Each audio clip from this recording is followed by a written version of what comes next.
Hey,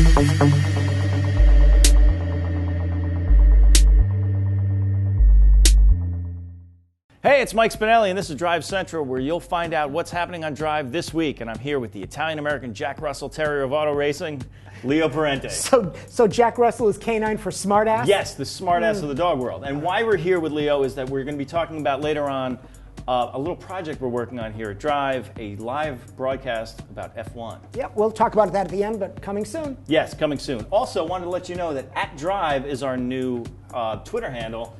Used to be @DriveTV, now it's just @Drive. We pulled some strings and made that happen. Please don't shorten it to @D. This is it, right? This is it. This is as short as it's going to get. Okay, good. Also, if you're already following us on @DriveTV, don't worry about it because this will take you there, no matter where you are. So anyway, there you go.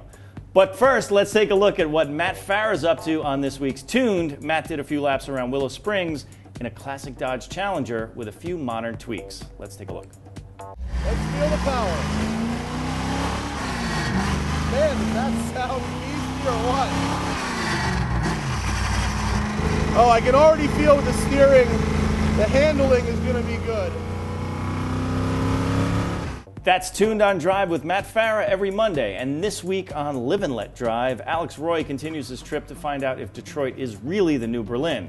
He found out Heidelberg Street, where crackheads were scared away by residents wielding paintbrushes. Let's check out a clip of that. Maybe not that, but something like that. And Heidelberg Street is where artists came to do something really, really weird.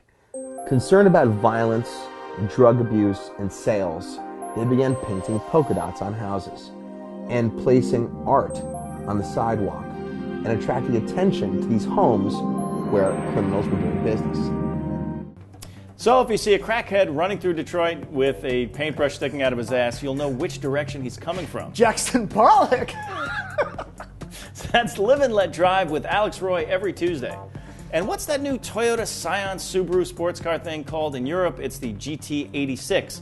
Chris Harris got some seat time in one of those recently, and let's see how that went. It probably went drifting like. I'm sure it did. Yes.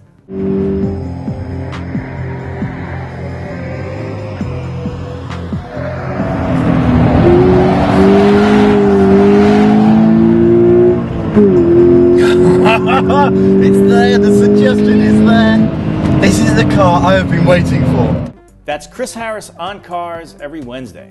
So, Leo Parente, this week on Shakedown, you showed us some new F1 cars for this season. Yeah, Monday we showed the Red Bull, the Sauber, and the Toro Rosso, and the week before, McLaren and Ferrari and Caterham have showed the cars. Right. So this year, what are we looking at when it comes to the new cars? I mean, there's some new rules and all kinds of stuff. What is it that we're actually looking at? There are a number of new rules, but the two basic ones that everyone's paying attention to are new rules for the front-end design for safety reasons, and we're getting all these lowered beaks with the different size, shape versus the chassis, and in the back, blown diffusers, the exhaust running into the diffuser, that's been negated, so everyone has to redesign the rear of the car with the exhaust heading up either into the airflow, the wing, or frankly creating these tunnels to create their own artificial diffuser. But all of that is new design. So are we seeing big differences between the teams so far, or everybody's following a There template? seems to be a path being followed on the front, except McLaren, who have somehow come up with a beautiful nose. Everyone else is doing that stepped nose because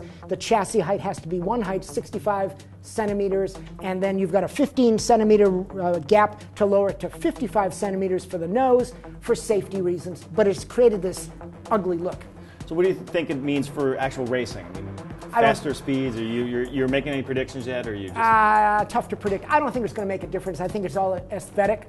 I think the teams are going to design cars to be quick. Pirelli's changed the tire compound to narrow the gap of a speed differential between the different compounds. That's going to change strategy in racing. And we've got new drivers. Kimi's back. Right. So there's a lot to talk about in F1. Well, good. So there's a lot to talk about, and that brings up this project we're working on, a live show where we'll be talking about the new cars as they come out, bringing all the Drive hosts together, including Chris Harris by Skype, because from the UK. Because if you're going to talk motorsport, you need an English accent. Of course. And we've got Chris. Right, because Yes. if you don't have a British accent, you sort of seem like a wanker when you're talking about motorsports.